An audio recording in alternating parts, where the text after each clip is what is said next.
الحمد لله رب العالمين والعاقبة للمتقين والصلاة والسلام على سيد الأنبياء والمرسلين أما بعد فأعوذ بالله من الشيطان الرجيم بسم اللہ الرحمن الرحیم۔ آج ہم بات کرتے ہیں غزوہ احد کے سلسلے دروس میں سے تیسرے حصے پر کہ پیغمبر اسلام صلی اللہ علیہ وآلہ وسلم نے صحابہ کرام سے مشورہ کیا، مہاجرین اور انصار کے سامنے لشکر قریش کی کیفیت بیان کی اور مشورہ طلب کی کہ ہم کیا کریں۔ رسول اللہ صلی اللہ علیہ وسلم کا مشورہ تھا مدینے کے اندر لشکر قریش کا مقابلہ، لیکن صحابہ کرام رضی اللہ تعالی عنہ کی اکثریت کی رائے یہ تھی کہ ہم میدان میں نکل کے لشکر قریش کا مقابلہ کرنا چاہتے ہیں۔ پیغمبر اسلام صلی اللہ علیہ وسلم نے اس رائے پر اتفاق کی کہ ہم باہر نکل کے لڑیں گے، اور قرآن مجید میں بھی رب کائنات کا فرمان ہے وَشَاوِرْهُمْ فِي الْأَمْرِ فَإِذَا عَزَمْتَ فَتَوَكَّلْ عَلَى اللَّهِ إِنَّ اللَّهَ يُحِبُّ الْمُتَّوَكِّلِينَ کہ پہلے آپس میں مشورہ کیا جائے، اے اللہ کے رسول ان کے ساتھ مشورہ کریں، اور پھر جب کسی کام کے کسی بات پر آپ متفق ہو جائیں تو اللہ پر بھروسہ کرے، اور اللہ بھروسہ کرنے والوں کے ساتھ ہے، محبت کرتے ہیں۔ باہر نکلنے پر اتفاق اور لڑنے کا عزم کی گئی۔ رسول اللہ صلی اللہ علیہ وسلم نے دوپہر کو ظہر کی نماز میں جمعہ کا خطبہ پڑھایا، اور خطبے میں رسول اللہ صلی اللہ علیہ وآلہ وسلم نے صبر اور ثابت قدمی پر بات کی،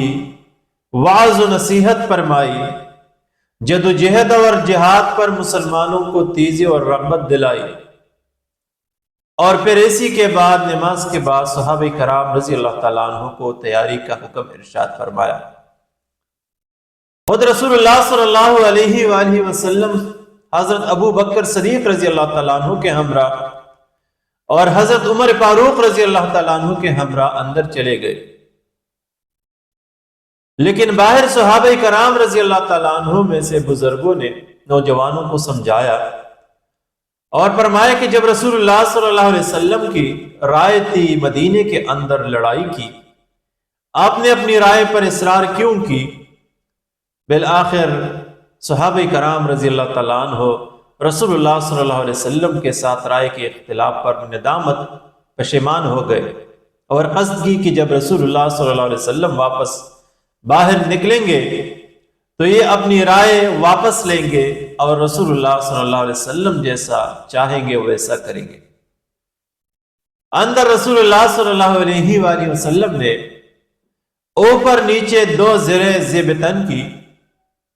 سر پر عمامہ پکڑا باندھا، ہاتھ میں تلوار پکڑ کے حمائل کر کے اور اسلحہ سے لیس ہو کے باہر نکلا۔ جب باہر تشریف لائے تو صحابہ کرام رضی اللہ تعالیٰ عنہ نے گزارش کی کہ اے اللہ کے رسول، ہم اپنی رائے پر نادم ہیں، جیسے آپ کی مرضی ہے ہم ویسا کریں گے۔ ہم مدینے کے اندر رہ کر حملہ تیاری کرتے ہیں، لڑائی کرتے ہیں لشکر قریش کے ساتھ۔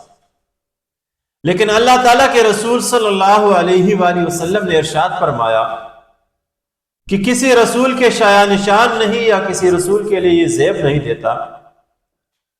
کہ جب وہ کسی کام کا فیصلہ کرے، لشکر کفار سے مقابلے کا فیصلہ کرے اور تلوار اٹھائے، پھر اس وقت تک وہ تلوار نہیں رکھیں گے جب تک اللہ تعالیٰ ان کے اور دشمنوں کے درمیان حتمی فیصلہ نہ فرمائے۔ اور رسول اللہ صلی اللہ علیہ وسلم نے کوچ کرنے کا ارشاد فرمایا۔ رسول اللہ صلی اللہ علیہ وآلہ وسلم کے زندگی کے اس لمحے اور اس پوائنٹ پر عصر حاضر میں تمام تحریکوں، تنظیموں، پارٹیوں کے لیے بڑی رہنمائی اور عبرت ہے۔ غزوہ احد کے موقع پر جب صحابہ کرام اور رسول اللہ صلی اللہ علیہ وسلم یکسو ہو گئے اپنی مقصد پر کہ باہر نکل کے لڑیں گے، تو اس میں دو نکات ہیں ہمارے سامنے۔ پہلا یہ کہ جب رسول اللہ صلی اللہ علیہ وسلم اور صحابہ نے ایک دفعہ فیصلہ کیا، پھر رسول اللہ صلی اللہ علیہ وسلم اس سے واپس پھرنے کے لیے تیار نہیں تھے، آگے بڑھ رہے تھے۔ تو موجودہ دور میں بھی تمام تحریکوں، تنظیموں، پارٹیوں کے لیے یا جدوجہد کرنے والے گروہوں کے لیے یہ ضروری ہے کہ جب وہ کسی کام کا فیصلہ کرے، کسی مقصد کے لیے اٹھے، جدوجہد شروع کرے، تو پھر بے شک حالات، واقعات، موقع، محل کو مد نظر رکھتے ہوئے طریقہ کار میں تبدیلی کی گنجائش ہو سکتی ہے، لیکن واپس مڑنے کی گنجائش پھر نہیں ہے۔ اور یہی اسوہ رسول ہے کہ اللہ کے رسول جب کسی مہم کے لیے اٹھے ہیں، پھر جب تک فیصلہ نہیں ہوا ہے، پھر اللہ کے رسول واپس نہیں مڑے۔ تو اسوہ رسول سے ایک نقطہ ہمارے سامنے یہ ہے کہ پہلے تنظیموں، تحریکوں، گروہوں، گروپوں یا پارٹیوں کے لیے ضروری ہے کہ سوچ سمجھ کے فیصلہ کرے، سوچ سمجھ کے قدم اٹھائے، سوچ سمجھ کے تحریک شروع کرے، اور پھر جب ایک دفعہ اٹھے تو پھر واپس موڑنے کا سوال نہیں، اور جو موڑتے ہیں بغیر مقصد کی تکمیل کی، یہ اسوہ رسول نہیں۔ دوسری جو ہم سیکھتے ہیں رسول اللہ صلی اللہ علیہ وسلم کے اس فعل سے وہ یہ ہے کہ جب رسول اللہ صلی اللہ علیہ وسلم گھر سے باہر نکلے تو آپ کے سر پہ عمامہ تھا، تن پر، جسم مبارک پر 2 زرہیں تھی، ہاتھ میں تلوار حمائل کر کے اور اسلحہ سے لیس ہو کے نکلے۔ اب اسوہ رسول پر اگر غور کی جائے، رسول اللہ صلی اللہ علیہ وسلم کی اس فعل پر اگر غور کی جائے، تو اللہ تعالیٰ کے رسول کے اس اسوے سے یہ بات سرگند ہے، واضح ہے کہ جب بھی کسی مہم کے لیے رسول اللہ اٹھے ہیں تو ہمیشہ آپ کی لباس اور صحابہ کی لباس، آپ کی تیاری، صحابہ کی تیاری، آپ کے ہاتھ میں تلوار، صحابہ کے ہاتھ میں تلوار، آپ کے سر پہ عمامہ یا جنگ کا ہد، اور صحابہ کی سر پر بھی یہی جنگی سامان، اور ہاتھوں میں وہی اسلحہ جو صحابہ کے ہاتھوں میں ہوتے تھے۔ غرض رسول اللہ صلی اللہ علیہ وسلم بحیثیت قائد اور رہنما ایک سپاہی کی طرح اور ایک عام کارکن کی طرح، ایک عام ساتھی کی طرح ہمیشہ میدان میں لڑتے تھے، ہمیشہ پہلی صفوں میں کھڑے ہوتے اور لیڈ کر رہے ہوتے۔ اور اسی طرح صحابہ کرام رضی اللہ تعالیٰ عنہ بھی اسی کی نقش قدم پر، اسی کی عملی پر عمل کرتے ہوئے آگے بڑھ رہے تھے، اور یہی بعد میں خلفائے راشدین کے دور میں بھی تھا۔ بدقسمتی آج یہی ہے کہ آج کی تحریکوں کی ناکامی، آج کی تنظیموں کی ناکامی، آج کی پارٹیوں کی ناکامی اسی میں ہے کہ جب یہ کسی مقصد کے لیے اٹھتے ہیں تو خود ان کا قائد و سربراہ ایسی ایئر کنڈیشن کے کنٹینرز میں پیدا ہوتے ہیں، اور ان کے کارکن ورکر سڑکوں پہ ذلیل ہوتے ہیں۔ ان کے قائدین عصر حاضر میں، تحریکوں کے قائدین، پارٹیوں کے قائدین آ کے جدوجہد کے لیے بالکل سوٹڈ بوٹڈ جیسے شادی کا دلہا ہوتا ہے، اور بیچارے کارکن سر پہ کفن باندھ کے کھڑے ہوتے ہیں، لڑ رہے ہوتے ہیں۔ اور یہی وجہ ہے کہ جب معمولی سی گرد و غبار یا معمولی سی دعا بھی ان قائدین پہ پڑھتے ہیں تو بھاگنے میں وہ لوگ سب سے آگے ہوتے ہیں، اور بیچارے ورکر کارکن تباہ و برباد ہوتے ہیں، کیونکہ ان دونوں کی کیفیات، ان دونوں کی نفسیات، ان دونوں کی تکالیف، ان دونوں کی مشکلات، ان میں زمین و آسمان کا فرق ہوتا ہے۔ عصر حاضر میں قائد ایک جدوجہد کے وقت بھی، ایک انقلاب کے وقت بھی ناز و نعم کی زندگی گزارتے ہیں، اور ورکر جب خوار ہوتے ہیں تو پھر وہی تحریکیں کامیاب نہیں ہوتی۔ اسوہ رسول یہ ہے کہ میدانی جنگ میں جو تکلیف ایک عام سپاہی کو ملتی، پہنچتی، وہی رسول اللہ صلی اللہ علیہ وسلم کو بھی جس طریقے پر ایک عام سپاہی سوتا لیٹتا زمین پر، جس طریقے پر زندگی گزارتا، اسی طرح رسول اللہ صلی اللہ علیہ وسلم کی یہی وجہ تھی کہ وہ تحریکیں، وہ انقلابات کامیاب تھی۔ آج جب تک ایک قائد، ایک رہنما کسی انقلاب کے لیے اٹھتے ہیں، اور جب تک کارکن کی طرح وہ بھی سر پر کفن نہ باندھے، وہ بھی کارکن کی طرح زمین پر نہ لیٹے، وہ بھی کارکن کی طرح سڑکوں پر خوار نہ ہو جائے، وہ بھی کارکن کی طرح ڈنڈے نہ کھائے، گولیاں نہ کھائے، اسی وقت تک وہ تحریکیں کامیاب نہیں ہو سکتی، سماور باور نہیں ہو سکتی۔ تو اس میں رسول سے یہ بات ثابت ہو گئی کہ قائد اور کارکن ایک جیسا ہوگا۔ پھر رسول اللہ صلی اللہ علیہ وسلم جب آگے بڑھا، روانہ ہوا، تو باقاعدہ آپ نے اپنی لشکر کو 3 حصوں میں تقسیم کی۔ ایک تھا انصار، وہ قبیلہ اوس کی، جس کا علم بردار تھا حضرت اسید بن حضیر رضی اللہ تعالیٰ عنہ۔ ایک تھا قبیلہ خزرج، جس کا علم بردار تھا حضرت حباب بن منذر رضی اللہ تعالیٰ عنہ۔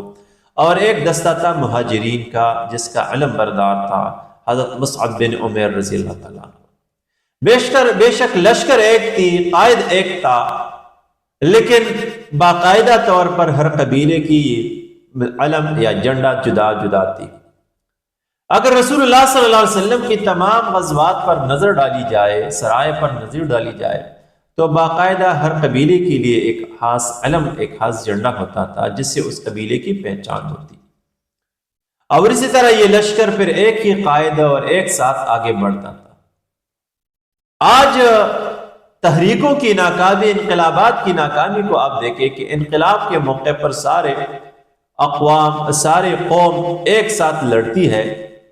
تمیز نہیں ہوتی کہ ان میں سندھی، پنجابی، بلوچی، پنجابی کون ہے۔ اور پھر جب مراعات کی وقت آتی ہے تو پھر اس میں تخصیص ہوتی ہے۔ یہی تحریکوں کی ناکامی ہے۔ ایک سب سے بڑی قابل توجہ نقطہ جو اس تحریک کے اندر ہے، جو رسول اللہ صلی اللہ علیہ وسلم کے اس غزوے کے اندر ہے، وہ یہ ہے کہ جب رسول اللہ صلی اللہ علیہ وسلم نے مدینہ منورہ سے کوچ فرمایا اور روانہ ہو گئے، سنیت الوداع سے آگے پڑے، ایک جگہ ہے،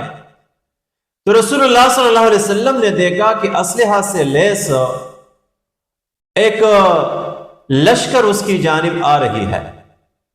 رسول اللہ صلی اللہ علیہ وسلم نے دریافت فرمایا کہ یہ کون ہے؟ تو صحابہ کرام رضی اللہ تعالیٰ عنہ نے فرمایا، عرض کی کہ یہ خزرج کے حلیف، ان کے ساتھی، ان کے دوست،